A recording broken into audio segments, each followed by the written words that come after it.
Okay, we're back live for live interviews, and we have three fantastic producers for you. We have De Stefani from the Veneto wine region. We have Eredi de Papi from the Lazio. We just heard Richard talking about that region, exciting. And we have La Castellina from Chianti Tuscany. So let's say hello, everybody. We've got Alessandro and Chiara. Hi, hello everyone. And Tommaso. Hello. Okay, great. So to the people watching, on the right, you have the chat facility. You can please post a question. Say hello. Hello from sunny Barcelona. Spelling mistake. Say hello, and if during the presentations you have any questions, then please post them. Who's doing that? Okay, so let's go to up to Veneto, where we have Alessandro's going to tell us about his philosophy, his terroir, and going to present a couple of his wines. Alessandro, thank you. Okay, so we can't hear you. Now we can. Si sente nulla? No, we can't hear you. We don't hear you.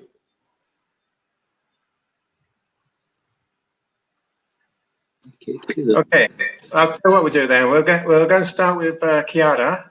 If Alessandro, you could look at your microphone problem, and we'll come back to you in about 10-15 minutes. Okay? So, Chiara, let's go down south to the middle of Italy, to the Lazio wine region. Thank you, Anthony. Hi, everyone. I'm Chiara, and I'm the founder of Eredi de Papi Winery, together with my brother Lorenzo, who is the enologist of the winery, so cannot be here today because he's in the winery, actually. I'm very happy to be here to tell you a bit more about our products and our company. Our wineries lie on the hills of an area called Roman Castles. It's an exclusive place since the most ancient times, when it was frequented in the ancient Rome by the noblemen of the city. It is an area that has always been vocated to wine production. To let you understand this profound connection, consider that in ancient Rome, to be granted citizenship, not only you had to own a house in the city, but also vineyards within 3 miles from it. We are a relatively newly established winery. We decided almost 3 years ago, after my brother graduated from university, to take back the vineyards that we inherited from our grandfather, that were previously rented to other companies. Our grandfather was a winemaker, yet there has been a generational gap, as sometimes happen, and hence we have started again from zero. And the name we chose for our winery is in fact a tribute to him, our grandfather, Prosecco Papi, and the name in Italian means Papi's heir. So nothing to do with the popes and the church, as someone sometimes thinks. It's just a tribute to him. Our property consists of about 4 hectares of 25 to 30-year-old vines grown on volcanic soil. We are, in fact, on the slopes of an ancient inactive volcano called Latium volcano. And we manage our vineyards on organic production. It's an hilly area, about 300 meters above sea level, very windy in early morning and afternoon, with a very well-drained soil. All this creates a very, very favorable condition for wine production in general, and to organic production particularly, because we have low levels of humidity that preserves the plant from the most common illnesses of the vines. The respect for the raw material is our cardinal principle along all production phases.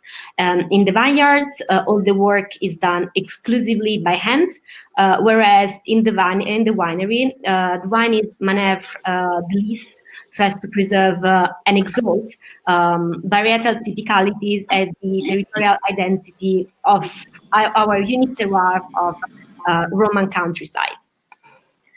My brother, that, as I said, is the enologist of the winery and also manages all the work in the vineyard, has led 3 profound changes on our production.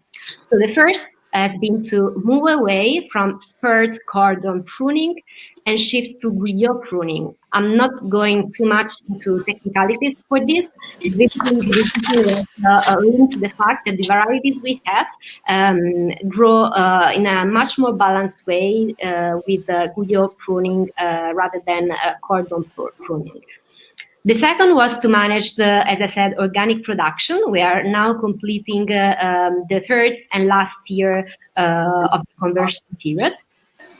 And third, as a consequence also of the pruning technique he has implemented, he decided to drastically lower the yields. So today we are at 60 to 80 quintals per hectare, depending on the variety. So the objective of all this was one and only, that is to get to a niche production of high quality wines made in Lazio, our region. And we wanted this production, our production, to embody what we think are the 3 distinctive elements of Made in Italy: goodness, quality, and beauty. This brought us to our first lineup with Harvest 2018, which is called the Qualities Collection. It consists of 4 wines, 3 white wines and a red wine. And each wine is named with an adjective of quality that best describes its identity. And today I will present you 2 white wines, Albagia and Caparbio. So let me start with Albagia. Albagia is a white wine produced from Malvasia puntinata grapes in purity and selected and picked. Its name has a double meaning on Italian dictionary. Albagia means a person that has a high regard of his or herself, an unblushing vanity, but it also means dawn breeze. And the pattern on the label is also meant to represent these meanings. There is a series of concentric circles that are like dawning suns, which also make up a precious golden dress for the bottle. Albagia falls under the controlled denomination of origin Rome, Malvasia puntinata, city of Roma, which is a relatively new denomination that is becoming more and more appreciated by the public because it brings with it the incredible strength of the brand Roma. This wine has been defined by many as a white wine disguised as a red wine because of its structure and its body. It's a very aromatic, complex, and persistent wine whose trait expresses elegance without being excessive. Albagia has a shiny straw yellow color enriched with golden reflexes, and its persistence can be noticed both at nose and the palate. With initial fruity and floral scents that evolve to express balsamic aromas. It closes at the end with notes of almond, bitter almond and honey that are typical of this variety. As for the production, harvest period was first week of October. The must fermented in steel tanks at a controlled temperature of around 17 degrees, which was then gradually lowered as alcoholic fermentation got completed until the optimal temperature for this variety was reached. Wine was then kept on its noble list for a period of 40 days in order to exalt its complexity and improve its longevity. In general, the process, as you might know, of leaving the wine on noble lees also preserves wine from oxidation during the necessary rackings in the winery, minimizing thus the need to add sulfites. Afterwards, the wine was clarified with minimal levels of bentonite to preserve aromas and colors, and the filtration was carried out with a tangential filter. The same process was followed also to vinify the second label that I want to talk about, which is Caparbio. Caparbio is the result of an experiment, and it actually was not meant to be produced as per our initial plan. We wanted to focus on mono-variety wine. And a morning, my brother and I decided to start experimenting with some blendings of our two varieties, Malvasia puntinata and Grechetto, which are both typical of our area. So we started blending like the most common proportions, like 20, 80, 70, 30, and so on. And then we really got stuck on the blending of 50% Malvasia puntinata and 50% Grechetto. We searched for other wines that had this blend, and we couldn't find any. So this blend is a very, very new blend because we, as I said, we couldn't find any other wines with this proportion. And we named it Caparbio because in Italian it means persistent, tenacious, someone that follows and pushes its ideas with resilience. Again, also here, the pattern reinforces this idea with concentric knots, like the two varieties in the wine that run after one another. Caparbio has a very strong identity and offers a very original tasting experience. First, the minerality and pungency that are typical of Grechetto come straight to the senses. Well, and then during the process of oxidation of the wine in the glass, the aromaticity, intensity, and persistency of Malvasia puntinata slowly surface. And at the end, they prevail, as I said, for Albagia, with the typical notes of bitter almond and honey. When it comes to food pairing, both wines go, of course, very well with Roman cuisine. There's a very famous restaurant in Rome, which is famous for carbonara, that likes to pair Albagia with this kind of pasta. But we can also pair them, of course, with the seafood preparation, like a baked sea bream. Albagia, for its structure and body, is also well paired with meat, for example, white meat. And apart from meals, both wines can also be consumed as aperitif, accompanied, for example, by a platter of cold cuts and mid-seasoned cheese. So I talked without any interaction, Anthony, and I don't know if there are any questions popping up from the audience, or if you have any questions for me. Right. Well, as I said, we don't usually get many questions. What we have put up, though, if you want to contact Chiara and the other producers here, you can book a meeting with Chiara. We've put the link there on the chat. Just click on there and you can send a request through. And Atish in India, can you hear us now? Okay. Well, thank you for that, Chiara. If you could stay with us, because we've got a question for you at the end. So let's have a look now. Alessandro, are you loud and clear now? Can you hear me now? Yes. Good. Okay. So back up to Veneto, and we've got Alessandro Prosecco, I believe. Not only. Can we hear about philosophy, history, and of course, present a couple of your wines that you are eager to export? Yes. Good. So I'm the fourth generation of my family producing wines. We started in a small village in the hills of Valdobbiadene, 50 kilometers north of Venice in 1866. It was thanks to my great-grandfather. And then with the third generation, my father, Tiziano De Stefani, we came down from the hills of Valdobbiadene, that last year became a UNESCO World Heritage, to the Piave Valley, close to the sea, close to Venice, to produce also white and red wines produced as still wines.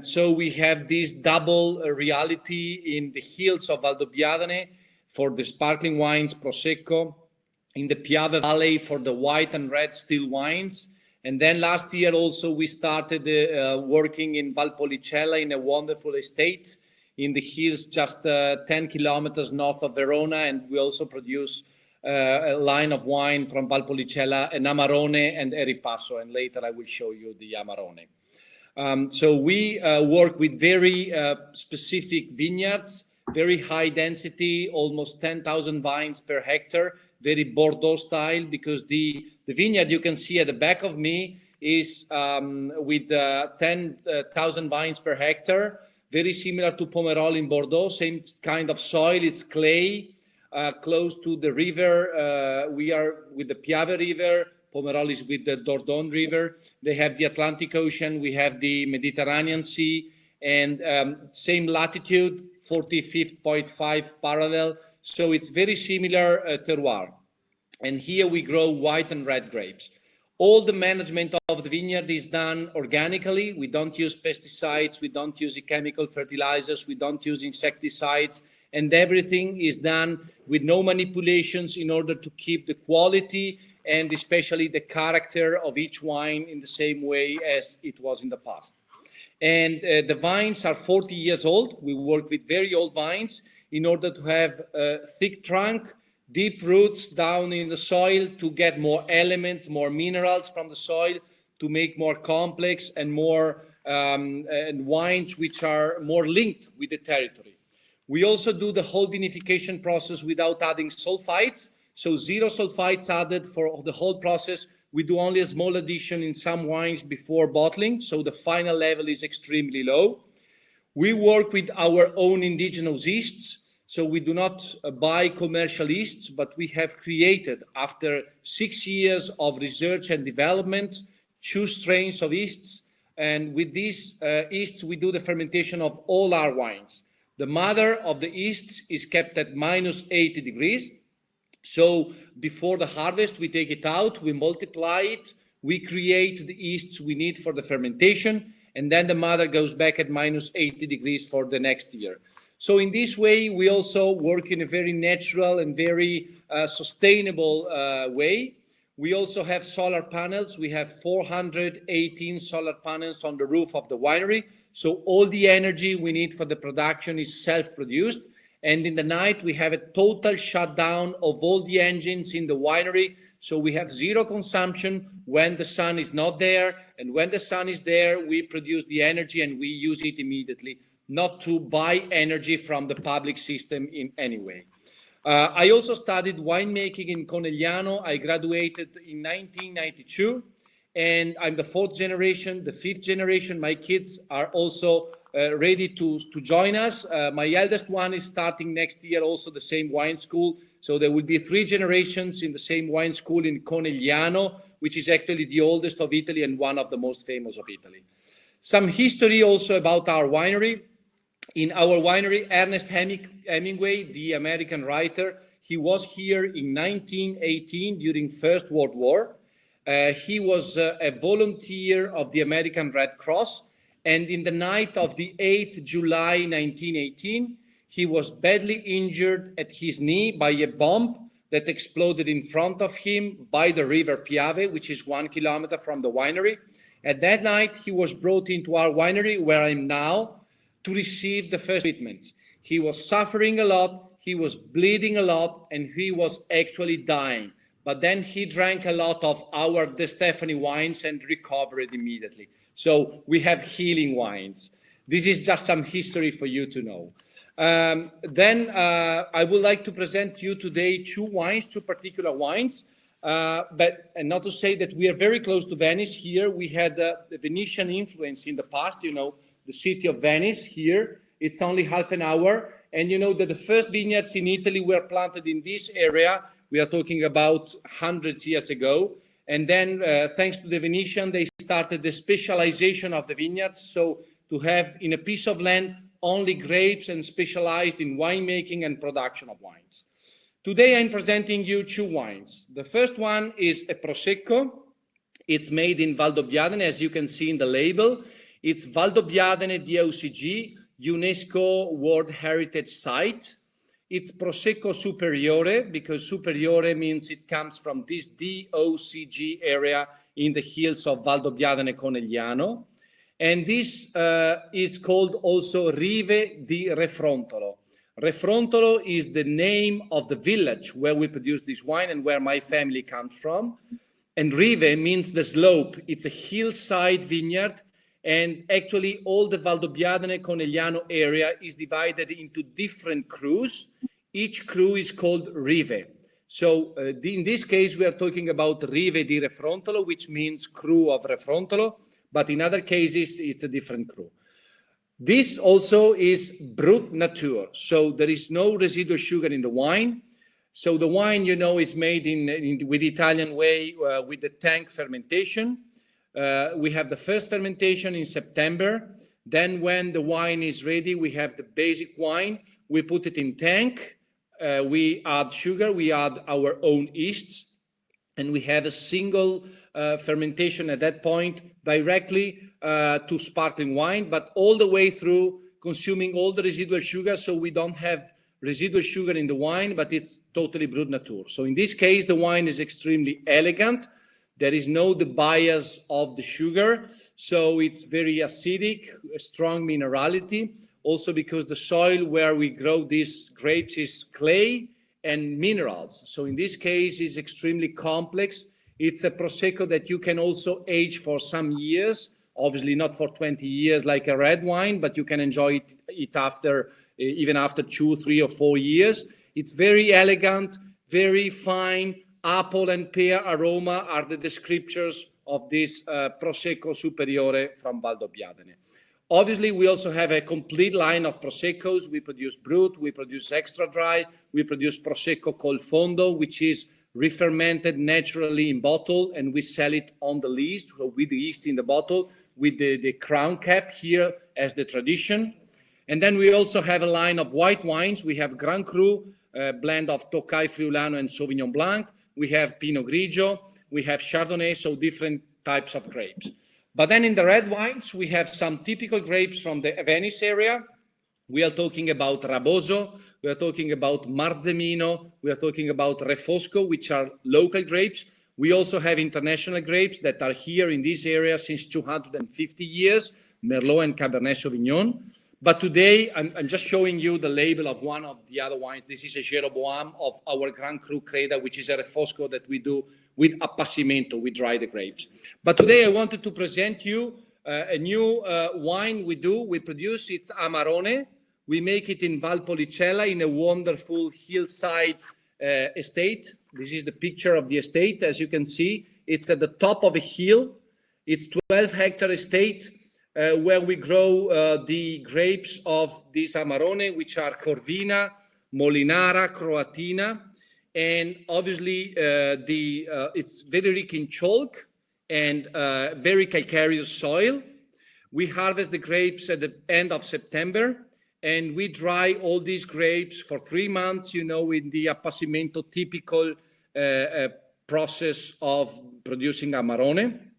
So the grapes slowly concentrate their body because the water slowly evaporates. So the concentration gives character, personality, and uniqueness to the wine. Then the wine is aged for 24 months in new oak. We buy only the best oak coming from the central mountains of France, Allier Troncé, and the oak is seasoned for 40 months outside at the air before making the barrels in order to lose all the harsh tannins and to keep inside only the more noble and sweet tannins. And then we produce the barrel, and after 3.5 years of aging outside of the oak, we make the barrel and we use it for the wine. We use only new barrel for this Amarone. Bailo is, here there is the brand De Stefani, which is our surname and is the name of the winery. But Bailo is also the surname of my mother, and Bailo was the ambassador of the Republic of Venice in the past. So because of these traditions, we used to call these Valpolicella wines Bailo. Amarone is we are presenting vintage 2016 with small dark fruit. We have blackberry. We have also a little bit of strawberry, a little bit of raspberry in the wine. The body is very well structured. It's 15.5 alcohol, as all the wines with the appassimento technique. The tannins are quite soft, but very thick, very present, but velvety. Because as we do for all our red wines, after bottling the wines, we keep them in bottle for at least 12 months before releasing. So in this way, we can present in the market wines that are already ready for the consumption, but can also age for a long time. So the cellaring time of this Bailo Amarone is, in my opinion, between 20 and 30 years with no problem. So today we presented you these two wines, but obviously we will be happy to present you other wines in case you are interested to have to set an appointment with me. Thank you very much. Thank you, Alessandro. Very well presented. There was a couple of questions that didn't come up in public, but in private. One was asking, you said something about old vines. How old are the vines? The vines are 40 years old. 40 years old, planted already at that time with this very high density. Exactly is between 8,400 to 9,000 vines per hectare. And somebody also said when you said Tokai, do you mean Friulano? Yes, we mean Friulano. I continue to call it Tokai. Yes, it's Tokai Friulano. We mean Friulano. We are in Veneto, so Friulano is in Friuli, but we are very close to Friuli, only 20 kilometers. So we share two grapes with Friuli, which are Tokai Friulano and Refosco, that we have here in the vineyard. You can see at the back of me. Okay, thank you very much. If you could, thank you. Keep on air. Just go back to Chiara a moment, because we did have a question from Paul saying maybe a bit boring, but I'm interested in the origins of the synonym puntinata. Is that? Yeah, no, actually, that's a very interesting question. So, Malvasia is a variety that is present in many other regions of Italy. But the Malvasia puntinata, which is also called Malvasia of Lazio, is typical of our region, and it's called puntinata because on the grapes there are little dots. That it's like dotted Malvasia. Translated in English. So that's the peculiarity of this variety.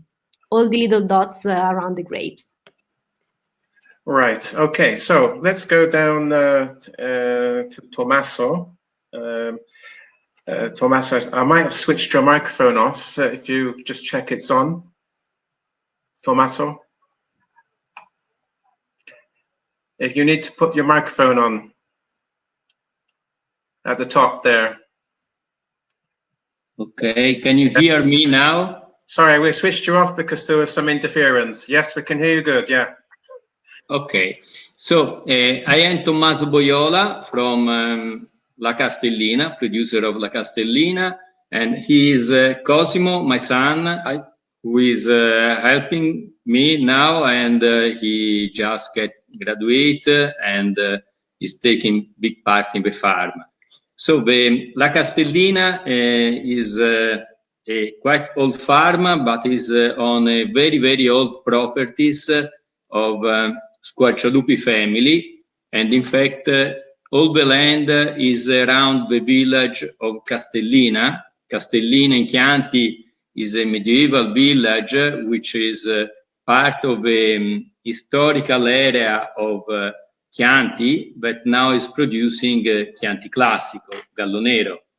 We are, I can say, on the top of the hill because Castellina is 580 meters over the sea level, and we have all the slope going down until 350 meters.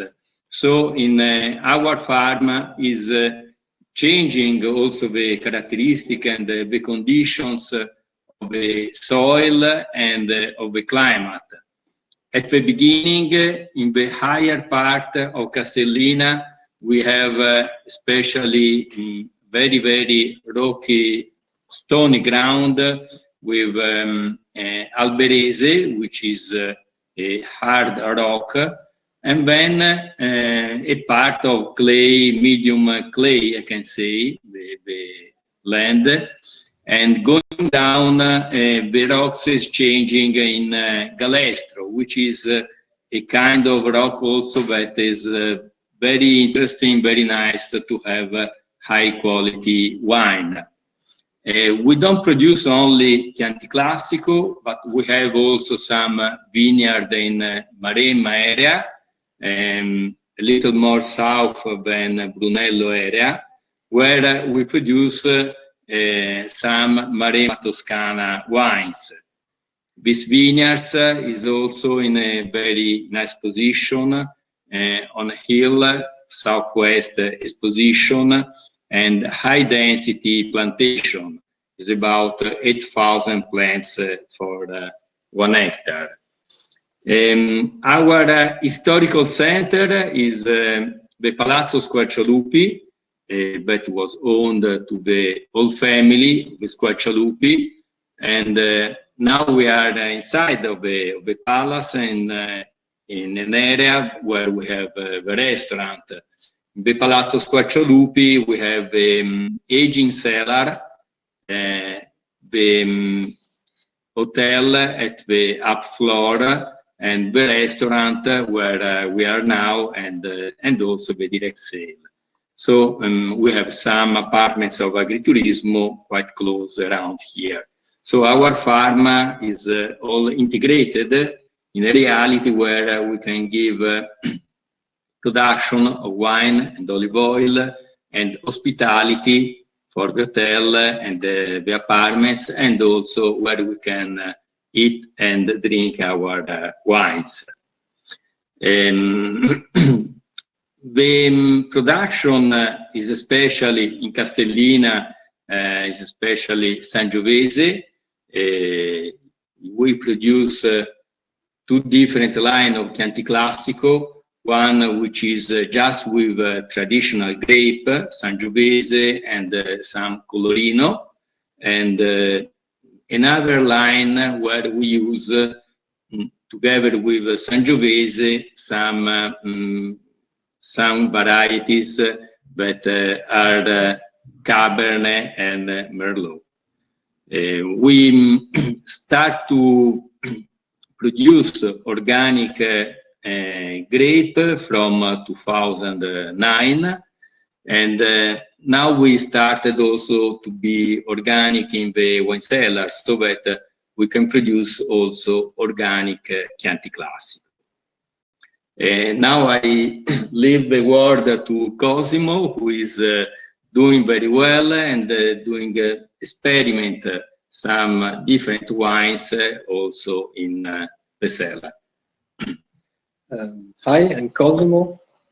So we cultivate especially Sangiovese, but also other typical grape variety like Colorino, Canaiolo, and some international variety like Cabernet Sauvignon, Merlot, Syrah. Our philosophy is to produce grape in a sustainable way, and to make the wine in a way that make it special. For this reason, we experimented the raw amphora in the cellar. We started for my thesis in enology, and we also tried to dry the grapes and the carbonic maceration, prolonged maceration for many months after the fermentation. So today we will present our wine Chianti Classico Squarcialupi, which is the expression of the tradition of Chianti area.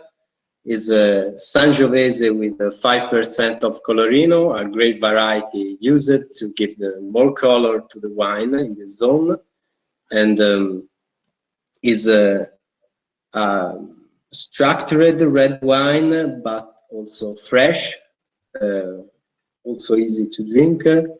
We work with maceration with cold temperatures before the fermentation, and that permits us to preserve the aromas of red fruit very. And then the aging happens in big barrels in Palazzo Squarcialupi to leave the dominant aroma, the red fruit. And then we have the Chianti Classico in amphora. This is a new wine, a modern wine produced in an ancient method, because with this wine we ferment the grape directly in raw amphora of the capacity of 8 hectoliters, 9 hectoliters, and the maceration is prolonged to 1 year. And the amphora helps to the definition of flowery aromas and the minerality of the wine. And an interesting category of wine that we should prove. Yes. So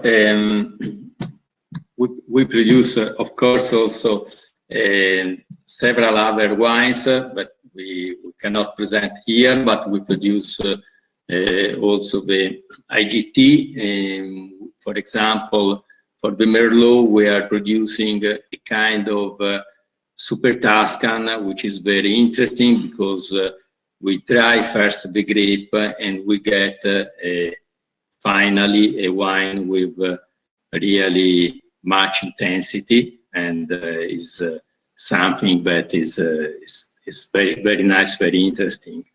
We produce 2 kinds of Vinsanto also. The Vinsanto from the white grapes, the ordinary kind of Vinsanto of Chianti area from Trebbiano and Malvasia, and the Vinsanto Occhio di Pernice, which is produced from Sangiovese grape, which is a very rare kind of Vinsanto, which is also very interesting, with an intensity of flavor which is very, very high, long aging in the small barrel. So it's something very particular. So, okay. So. I just realized that we visited your winery, didn't we, on the last workshop in Italy? You showed us around the village and everything. Okay, Sorry, I didn't recognize you, but I just remember that we've actually, so I can vouch for the restaurant, fine cuisine, excellent cuisine there. We had an excellent dinner. I've got a question from Michelle in Atlanta. If you could just show us the labels again, because they're a bit closer to the camera. She wants to see them a bit closer. Okay, so the red label is the Chianti Classico Squarcialupi, which is our main production. We produce about 60,000 bottles of this each year, and it's produced from Sangiovese, 95%, and 5% Colorino.